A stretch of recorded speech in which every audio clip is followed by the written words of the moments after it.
नमस्कार दोस्तों, आप सभी का स्वागत है मेरे चैनल कहानियों से रूबरू में। आज मैं आपके लिए एक कहानी लेकर आई हूँ जिसका शीर्षक है आलसी ब्राह्मण। ये कहानी अगर आपको पसंद आए तो इस वीडियो को लाइक और चैनल को सब्सक्राइब ज़रूर कीजिएगा। तो चलिए इस कहानी की शुरुआत करते हैं।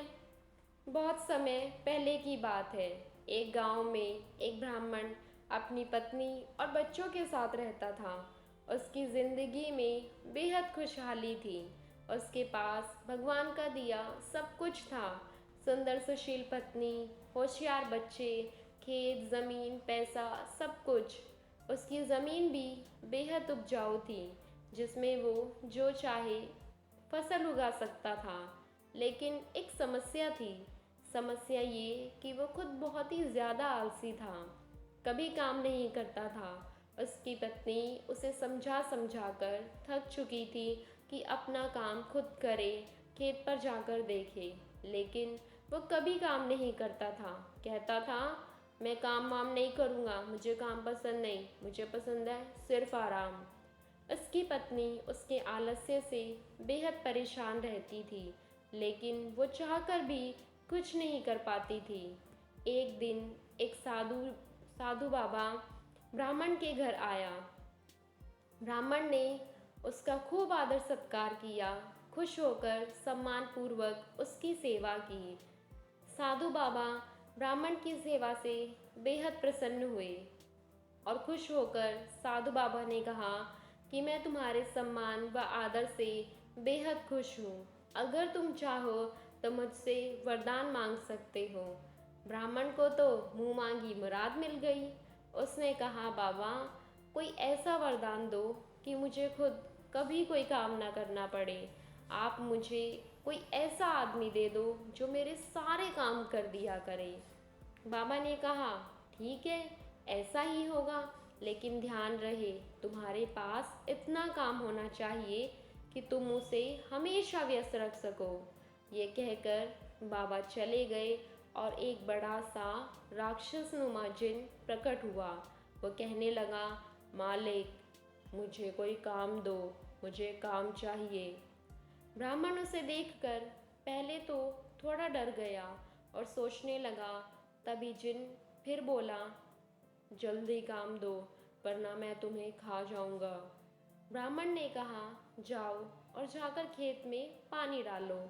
ये सुनकर जिन तुरंत गायब हो गया और ब्राह्मण ने राहत की सांस ली और अपनी पत्नी से पानी मांगकर पीने लगा। लेकिन जिन कुछ ही देर में वापस आ गया और बोला, सारा काम हो गया, अब और काम दो। ब्राह्मण घबरा गया और बोला, अब तुम आराम करो, बाकी काम कल करना। जिन बोला, नहीं मुझे काम चाहिए वरना मैं तुम्हें खा जाऊंगा। ब्राह्मण सोचने लगा और बोला, तो जाकर खेत जोत लो, इसमें तुम्हें पूरी रात लग जाएगी। जिन गायब हो गया। आलसी ब्राह्मण सोचने लगा कि मैं तो बड़ा चतुर हूँ। वो अब खाना खाने बैठ गया। वो अपनी पत्नी से बोला, अब मुझे कोई काम नहीं करना पड़ेगा, अब तो जिंदगी भर बस आराम ही आराम। ब्राह्मण की पत्नी सोचने लगी कि कितना गलत सोच रहे हैं मेरे पति। इसी बीच वो जिन वापस आ गया और उसने कहा, काम हो गया, जल्दी और काम दो वरना मैं तुम्हें खा जाऊंगा। ब्राह्मण सोचने लगा, अब तो उसके पास कोई काम नहीं बचा, अब क्या होगा। इसी बीच ब्राह्मण की पत्नी बोली, सुनिए, मैं इसे कोई काम दे सकती हूँ क्या। ब्राह्मण ने कहा, दे तो सकती हो, लेकिन तुम क्या काम दोगी। ब्राह्मण की पत्नी ने कहा, आप चिंता मत कीजिए, वो मैं देख लूँगी। वो जिन से मुखातिब होकर बोली, तुम बाहर जाकर हमारे कुत्ते मोती की पूँछ सीधी कर दो। ध्यान रहे पूँछ पूरी तरह से सीधी हो जानी चाहिए। जिन चला गया। उसके जाते ही ब्राह्मण की पत्नी ने कहा, देखा देखा आपने कि आलस कितना खतरनाक हो सकता है। पहले आपको काम करना पसंद नहीं था और अब आपको अपनी जान बचाने के लिए सोचना पड़ रहा है कि उसे क्या काम दें। ब्राह्मण को अपनी गलती का एहसास हुआ और वो बोला, तुम सही कह रही हो भाग्यवान, अब मैं कभी आलस नहीं करूँगा। लेकिन लेकिन अब मुझे डर इस बात का है कि इसे आगे क्या काम दे। ये मोती की पूंछ सीधी करके आता ही होगा। मुझे बहुत डर लग रहा है, हमारी जान पर बन आई, अब तो हमें ये मार ही डालेगा। ब्राह्मण की पत्नी हंसने लगी और बोली, डरने की बात नहीं, चिंता मत कीजिए, वो कभी भी मोती की पूंछ सीधी नहीं कर पाएगा। वहाँ जिन लाख कोशिशों के बाद भी मोती की पूंछ सीधी नहीं कर पाया। पूंछ छोड़ने के बाद फिर टेढ़ी हो जाती थी, फिर छोड़ने के बाद फिर टेढ़ी हो जाती थी। रात भर वो यही करता रहा, पूंछ सीधी नहीं हो पाई।